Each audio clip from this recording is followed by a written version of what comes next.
Salut, c'est Renaud, investir-rénover.fr. J'espère que tu vas bien. Aujourd'hui, une fois de plus, j'ai le plaisir d'accueillir Jean. Salut Renaud, salut tout le monde. Voilà, donc gestionnaire de patrimoine. Exactement. Salut Jean, merci beaucoup de me recevoir une fois de plus dans tes locaux. C'est un plaisir, toujours, voilà. sans problème. Génial. On avait eu l'occasion de faire une petite vidéo ensemble pour vous présenter un petit peu la manière dont un gestionnaire de patrimoine fait un bilan patrimonial et pour vous expliquer un petit peu l'importance de bien définir votre stratégie du départ et surtout sur le long terme. Du coup, je me suis dit que ça pouvait être intéressant de questionner Jean, qui est un expert en fiscalité et en montage, notamment immobilier, puisque tu travailles beaucoup avec des clients investisseurs immobiliers. Tout à fait. Lui parler plus spécifiquement donc, des travaux et de la rénovation, puisque vous le savez, c'est la thématique principale de ces chaînes. Et donc l'idée, c'était de lui demander un petit peu, de nous expliquer l'impact des travaux dans un projet d'investissement immobilier, puisque suivant la manière dont vous allez investir, il y a plusieurs manières en fait d'impacter votre fiscalité avec ces travaux. Donc est-ce que tu peux nous expliquer un petit peu déjà quels types d'investissements sont concernés par les travaux, enfin du moins dans quelle mesure il est intéressant de faire des travaux pour optimiser sa fiscalité? Alors effectivement, sur les travaux, il y a beaucoup d'avantages à faire des travaux. Aujourd'hui, on va se concentrer sur la partie fiscale, parce que finalement, ça fait partie de mon métier. Donc l'idée, en fait, c'est pourquoi faire des travaux? Quel est l'intérêt de faire un maximum, je dirais même, de travaux dans le cadre d'un investissement immobilier? Donc c'est très facile et je pense que vous allez très vite comprendre, pour ceux qui ne le savent pas encore, l'avantage de faire des travaux dans ce cadre-là. Mais là, on va rentrer un petit peu dans le détail, donc ça va vous permettre de comprendre réellement, et on fera un exemple chiffré pour vous permettre vraiment de voir quel est l'impact des travaux sur la fiscalité, parce que faut le savoir, quand même, l'immobilier en France aujourd'hui est l'un des actifs les plus taxés que vous puissiez trouver. Donc pourquoi investir dans l'immobilier si en termes de fiscalité c'est ce qu'il y a de plus terrible? Parce que globalement l'immobilier c'est prélèvements sociaux à 17,2 plus tranche d'imposition. Donc là c'est évidemment en fonction de votre tranche, mais par exemple si vous êtes à 30%, vous vous retrouvez à payer 17,2 plus 30. Donc on s'approche, presque des 50, donc la moitié de ce que vous gagnez vous le redonnez en fiscalité. Alors qu'on le sait très bien quand vous investissez dans l'immobilier, entre ce que vous gagnez et ce que vous ressortez en argent derrière, et il y a une différence qui est énorme, parce que vous devez rembourser votre prêt, vous avez des coûts d'exploitation, vous avez probablement une agence pour la gestion, vous avez, je sais pas, des petites réparations, vous avez tout ça. Donc quand on met tout ça bout à bout, finalement, si on réfléchit pas un peu à justement la fiscalité et la manière d'exploiter de manière la plus intelligente possible un bien, ça peut coincer. On peut vite avoir des surprises. Oui. On peut vite avoir des surprises, et on l'entend souvent d'ailleurs, de mauvaises expériences immobilières. Exactement. Alors c'est vrai que on va se concentrer vraiment aujourd'hui avec Jean sur la partie fiscalité, parce que moi je vous en parle en permanence. Il y a bien sûr une multitude d'avantages à faire des travaux, notamment pour décupler un potentiel, pour faire un achat-revente, pour optimiser un bien, etc. Donc ça, on met tout ça de côté. Là aujourd'hui, on va se concentrer sur uniquement l'intérêt fiscal des travaux. Tout à fait. Voilà. Donc on va partir d'une base. La base, c'est que vous avez deux possibilités d'exploiter un bien dans lequel vous avez investi en habitation. Soit vous êtes en location nue, soit vous êtes en location meublée. Globalement, fiscalement, c'est toujours plus intéressant d'être en location meublée parce que vous avez la possibilité d'amortir le bien. Donc ça, on va le voir en deuxième partie. On va se concentrer en premier sur la location nue. Ça concerne aujourd'hui énormément de monde. La très grande majorité des biens mis en location aujourd'hui sont en location nue. Donc on va se concentrer sur cette partie-là. Alors la location nue, juste pour préciser, oui, pour ceux qui ne sauraient pas, c'est vrai que c'est des termes qui nous paraissent simples, mais qui peuvent, on va dire, étonner certains. C'est juste le fait d'avoir un bien immobilier, appartement, maison ou autre, que vous louez, simplement vous louez en fait un logement en l'état, sans mobilier, sans aucune charge particulière. Donc c'est juste un loyer, vous louez des murs, vous louez un logement en l'état, et puis le locataire paye son eau, son électricité. C'est vraiment la méthode de location la plus classique. C'est ça. Et à l'inverse, la location meublée est un bien qui est meublé avec une liste de meubles qui sont définis par la loi. Ça, il n'y a aucun souci là-dessus. Bon, des fois, on en rajoute un petit peu plus, mais l'idée sur du meublé, c'est qu'il faut avoir un lit, il faut avoir une table de chevet, il faut avoir du matériel de cuisine, il faut avoir un salon avec, pourquoi pas, une télé, un petit meuble, un canapé, enfin voilà. On est dans le cadre meublé, et on n'est pas du tout, dans les mêmes catégories fiscales. En location nue, on est en revenu foncier, et en location meublée, on est en revenu BIC, donc c'est les bénéfices industriels et commerciaux. Donc c'est ce qu'on disait d'ailleurs dans la précédente vidéo qu'on avait déjà fait. Investir dans l'immobilier, c'est un peu comme entreprendre, et c'est surtout vrai si vous faites du meublé. Oui. parce qu'on est en bénéfices industriels commerciaux, donc on a une comptabilité, donc on a un expert comptable, donc on a un bilan, etc. Enfin, même si c'est un peu allégé, mais on est tout à fait là-dedans. Donc on va commencer par le nu. Oui. Donc la location nue, donc c'est, comme on dit, un bien qui est vide. C'est aujourd'hui la location qui est le plus utilisée, c'est pour ça qu'on en parle aujourd'hui. Et l'intérêt de faire des travaux dans la location nue. Alors on va prendre un exemple chiffré, comme ça va nous permettre de bien marquer et de bien vous permettre de comprendre et de structurer un petit peu ce qu'on dit. Donc on va prendre un exemple d'un bien à 200 000 €. On va prendre des chiffres ronds, hein, donc on va essayer de simplifier la démonstration. Donc un bien 200 000 € d'achat et vous avez 100 000 de travaux dedans. Donc voilà un montant de travaux qui est énorme. Donc merci d'écrire comme ça me laisse le temps de parler. Donc on est sur ce bien. Sur ce bien, en fait, vous avez 100 000 € de travaux. Sur ces 100 000 € de travaux, il faut savoir que de manière très simple, vous pouvez imputer 10 700 € sur vos revenus globaux la première année. Donc je répète, la première année et la première année seulement, vous pouvez imputer jusqu'à 10 700 € de travaux sur les revenus. Donc très important à prendre en compte, c'est sur les revenus globaux. C'est-à-dire que vous devez prendre ces 10 700 € que vous pouvez imputer sur tous vos revenus. Voilà. Quand on fait sa déclaration d'impôt, tout simplement. Quand vous faites votre déclaration d'impôt, dans les cases, voilà, ce que vous avez gagné, les salaires de vos salaires, les salaires de votre conjoint, conjointe, etc. On enlève à la fin 10 700 €. C'est ça. Donc c'est pas négligeable. Alors on enlève en premier du revenu foncier. Premier, oui. On enlève du revenu foncier, et s'il y a du reliquat, on le bascule dans le revenu global. Voilà. Mais en premier, quand même, on impute le revenu foncier. En premier, le revenu foncier. Voilà. Donc ça, c'est la particularité de la première année. C'est pour ça que j'insiste vraiment, c'est la première année. Les années suivantes, vous pouvez imputer 10 700 €, donc le même montant, mais uniquement sur les revenus fonciers. C'est-à-dire que vous ne pouvez pas, si par exemple, vous avez plus à imputer, eh ben vous ne pouvez pas l'imputer. Donc ça, c'est vrai, et c'est vrai pendant 10 ans. Pendant 10 ans. C'est-à-dire que si vous avez plus de 10 700 € x 10, donc 107 000 € de travaux, c'est cuit. Vous perdez le déficit foncier que vous auriez pu imputer. Donc c'est important à prendre ça en compte, hein. C'est que vous pouvez imputer 10 700 € par an. La première année, c'est sur les revenus globaux. Après, le reste, vous l'étalez sur les 9 années qui suivent. Mais vous ne pouvez pas faire plus. C'est perdu. Donc très important à prendre en compte. Notamment, il faut bien calculer, et ça peut être intelligent, de diviser des factures pour les étaler. D'en faire une sur un an, l'autre sur une autre année, etc. Pour justement avoir un nouveau compteur qui part. Parce que c'est entre guillemets des compteurs, hein, qui partent. C'est-à-dire que si vous faites des travaux, c'est par an, mais si vous faites par exemple, sur les 100 000 €, si vous faites 50 000 une année et 50 000 l'année N+1, eh ben, vous partez en année N, donc N+10, vous avez vos 50 000, mais N+11, vous avez les autres 50 000, parce qu'ils ont été investis un an plus tard. Ça décale. Donc ça décale. Donc important, si jamais vous vous rendez compte que le montant des travaux est supérieur à 107 000 €, donc 10 700 x 10, se poser la question de comment est-ce que je fais facturer mes artisans.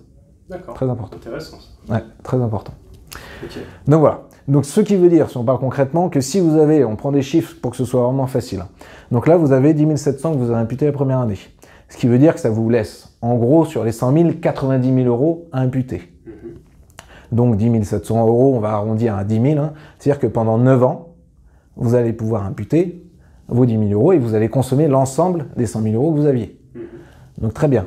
Si vous aviez un revenu foncier de 10 700 € de loyer, eh ben vous vous retrouvez à ne pas payer d'impôt sur ce revenu. Alors en général, vous avez sûrement un petit peu plus de loyer, mais c'est possible, si vous avez un peu de vacances ou que c'est un bien voilà, sur lequel vous ne tirez pas beaucoup de loyer, c'est possible d'avoir 0.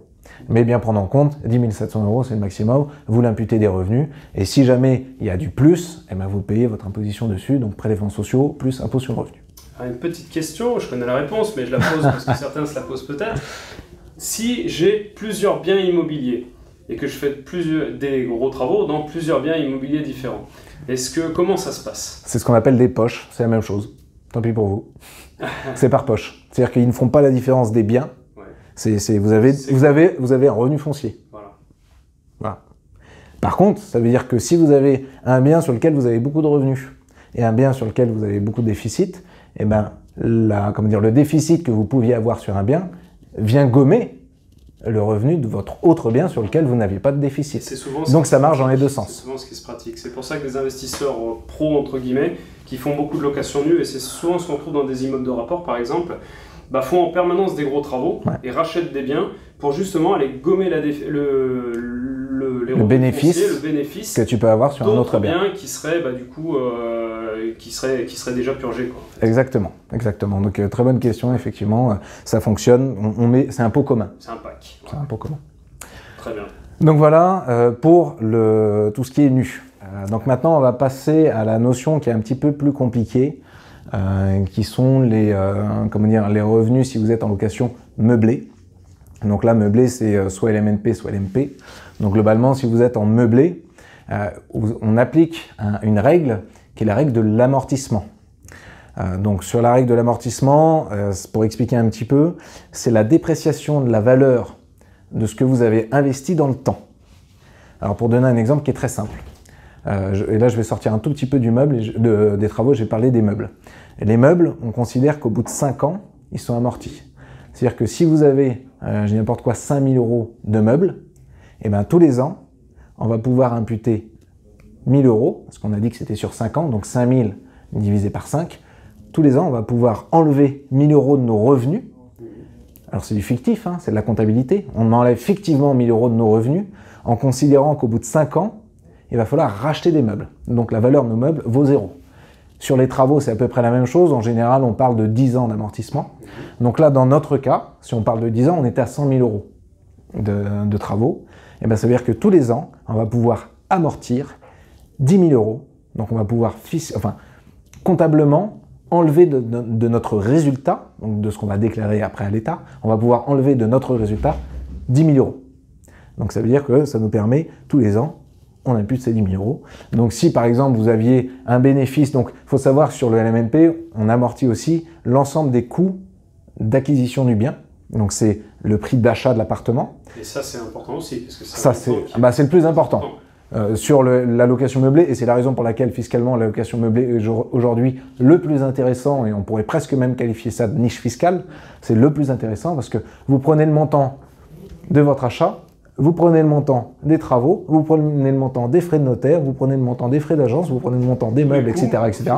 Quasiment la totalité des coûts d'acquisition sont amortissables. Donc ça veut dire que... Alors, il faut savoir que quand on parle de l'ensemble des coûts, ils sont par contre pas du tout amortissables sur les mêmes durées. Donc le bâti n'est pas amortissable. Le bâti, on est plus sur du 40 ans, alors que les meubles, on est sur du 5 ans, les travaux 10 ans. Mais ça, vous inquiétez pas, de toute façon, c'est le comptable qui fait ça. Voilà.